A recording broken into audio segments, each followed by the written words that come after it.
میں شاید استحکام نصیب ہوگا۔ تو بالآخر انتخابی شیڈول جاری کر دیا گیا ہے اور اس کا سارا کریڈٹ جاتا ہے سپریم کورٹ آف پاکستان کو، جنہوں نے کل ہی سماعت کی اور کل کے فیصلے میں الیکشن کمیشن آف پاکستان کو پابند کیا کہ وہ انتخابی شیڈول جاری کریں، اور الیکشن کمیشن نے انتخابی شیڈول جاری کر دیا ہے جس کا بے صبری سے انتظار کیا جا رہا تھا، اور کہا جا رہا تھا کہ انتخابی ماحول اور گہما گہمی انتخابی شیڈول کے بعد ہی سامنے آئے گی۔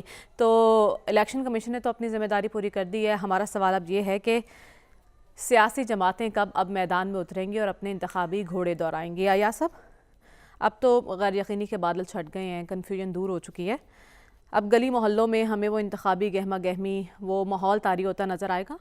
آہستہ آہستہ میرے خیال ہو جائے گا۔ یہ حالات مخصوص ہیں، جس صورتحال سے پاکستان گزر رہا ہے یہ بھی بالکل اپنی نوعیت کے آپ ہیں۔ اب اپریل وہ جو ہے 22 کا لے کے اب تک ایک ہم کیفیت میں رہے ہیں، اس سے اگر نکلنے کی کوئی صحیح بن رہی ہے، نکلنے کا راستہ بن رہا ہے، تو ہمیں اسے ویلکم کرنا چاہیے۔ وہ جو کیفیت تھی اپریل سے 22 سے لے کے آج تک اور الیکشن تک رہے گی، یہ پاکستان اس کا متحمل نہیں ہو سکتا، معاشی لحاظ سے، دوسرے لحاظ سے، لا اینڈ آرڈر کا آپ دیکھ لیں۔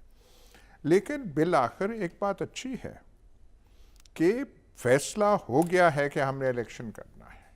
ٹال مٹول سے کام لیا جا سکتا تھا نا، فیصلہ کہیں سے کروا دیا جاتا، پر ایسے نہیں کیا گیا، اور سپریم کورٹ نے کیا جو بھی ہے، اور الیکشن کمیشن نے بھی، چاہے دباؤ سپریم کورٹ کا تھا یا جس کا بھی تھا۔ کل کی جو ہیئرنگ تھی اس سے پہلے میٹنگ سکندر سلطان راجہ صاحب اور چیف جسٹس کی ہوئی تھی، اس میں یہ معاملات ڈسکس نہیں ہوئے ہوں گے۔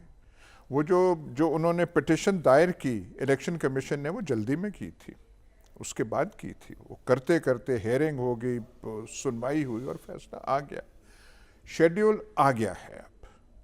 اب اس سے ایک نئی صورتحال پیدا ہوتی ہے۔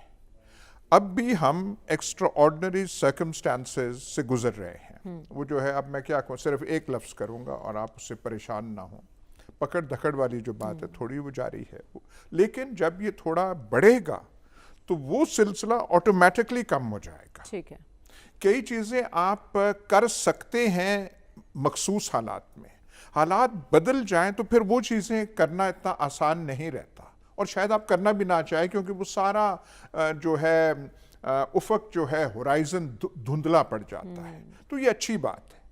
اب اعتراض جو ہے ایک جماعت کو آروز پہ کہ جی بیوروکریسی کے لیے گئے ہیں، یہ لیے گئے ہیں، میں نے تو اب جیسے کل آپ سے کہا تھا، میں نے تو چکوال میں سڑکوں کا حال دیکھا ہوا ہے۔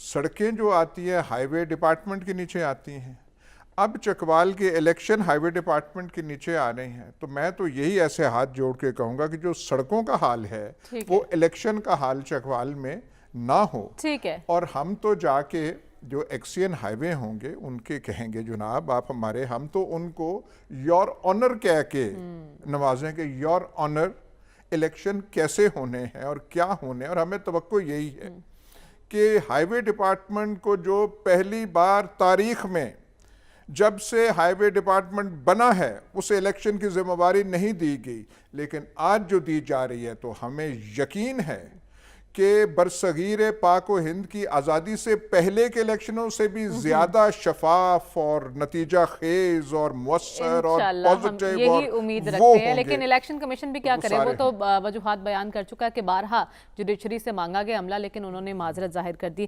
سلمان صاحب، بات ہو رہی ہے کہ شیڈیول جاری ہو چکا ہے، فیصلہ ہو چکا ہے، وہی 8 فروری کو اب الیکشن ہونے جا رہے ہیں۔ اب جو سیاسی جماعتیں ہیں وہ کس طرح سے دیکھ رہی ہیں اس شیڈیول کو، اور اس کے بعد کس حد تک آپ کو متحرک نظر آئیں گی؟ ایک آپ مجھے اجازت دے دیں، چونکہ آپ نے اپنے ابتدائیے میں 16 دسمبر کا ذکر کیا ہے، ایک ثانیہ ہے اور ایک حادثہ ہے۔ اے پی ایس کا حادثہ ہے اور سقوط مشرقی پاکستان کا ثانیہ ہے۔ اس میں صرف ایک لفظ میں کہنا چاہتا ہوں کہ ہمیں ان ثانیہ اور اس طرح کے حادثات سے سبق سیکھنے کی ضرورت ہے۔ اپنے سیاسی مفادات سے بالاتر ہو کر پاکستان کا سوچنا چاہیے، اور بات یہ کہ وہ ثانیہ کیوں رونما ہوا تھا، محلاتی سازشیں تھی، دشمن کی ریشہ دوانیاں تھی، تو میرا خیال اس طرح کے سانحات قوموں کی تاریخ میں ہوتے ہیں، قومیں ان سے سبق سیکھتی ہیں. ہم نے سبق سیکھا ہے یا نہیں سیکھا اسے چھوڑ. اب آپ نے جو بات کی ہے کہ جی یہ جو 8 فروری پہ رات بھی ہم نے یہ بات کی تھی کہ کنفیوژن تو دور کر دی پاکستان کے چیف جسٹس نے، بر وقت انہوں نے نوٹس لیا. یہ کام پاکستان الیکشن کمیشن کا تھا یا پاکستان کی پولیٹیکل فورسز کا تھا؟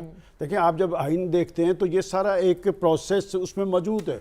ماضی کے اندر سارے الیکشن اس طرح ہوتے، پارٹیز بیٹھ کے کیئر ٹیکرز بنا لیتی تھی.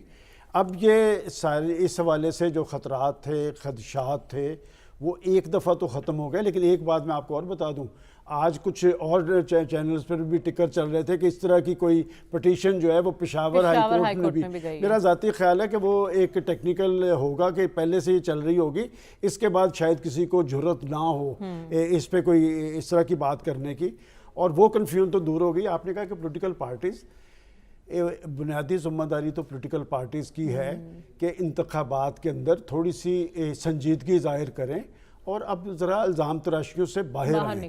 اور بات یہ کہ آپ کے پاس بیچنے کے لیے کیا ہے، آپ لائیں نا ذرا قوم کے سامنے پیش کریں. اس لیے کہ پاکستان کی معیشت ڈاواں ڈول ہے، وہ جو گورننس کا خواب ہے وہ حقیقت نہیں بن سکا، اور مہنگائی ہے، بے روزگاری ہے، غربت ہے، مایوسی ہے، بے چینی ہے. اس سارے کا سدباب جمہوری معاشروں کے اندر پولیٹیکل پارٹیز کرتی ہیں. اور پاکستان کا المیہ یہ ہے کہ پاکستان کے اندر سیاستدان جو ہیں وہ قوم کے اندر ایشوز کے حوالے سے اتحاد اور یکجہتی پیدا کرنے کی بجائے ایک انتشار ہے اور خلفشار ہے. یہ پچھلے 10-12 سال سے تو یہ سلسلہ شروع ہے کہ ہر انتخاب کے بعد پاکستان کے اندر استحکام آنے کی بجائے انتشار پھیلا ہے، ایک الزام تراشی کی روش ہے، ایک گالی گلوچ ہے.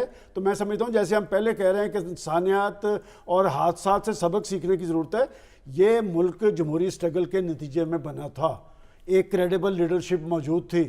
میں سمجھتا ہوں کہ آج آپ جمہوریت کی بات کرتے ہیں، نہ پارٹیز کے اندر جمہوریت آپ چاہتے ہیں، اور جو اصل جمہوریت ہے اس پہ آپ کی پارٹی کے منشور میں آپ ابھی منشور آئیں گے، وہ لے آؤں گا میں سارے اٹھا کے کہ جی مقامی حکومتوں کا سسٹم، ہماری اس سے بڑی کمٹمنٹ ہے، ہم آئیں گے میں ابھی آپ کو بتا دیتا ہوں، وہ پارٹیز کہیں گے کہ ہم 3 ماہ کے اندر 6 ماہ کے اندر ہم ان کے انتخابات کروائیں گے اور انتخابات کے بعد ان کو فنڈز دیں گے. کوئی نہیں کرے گا. تو بات یہ کہ جس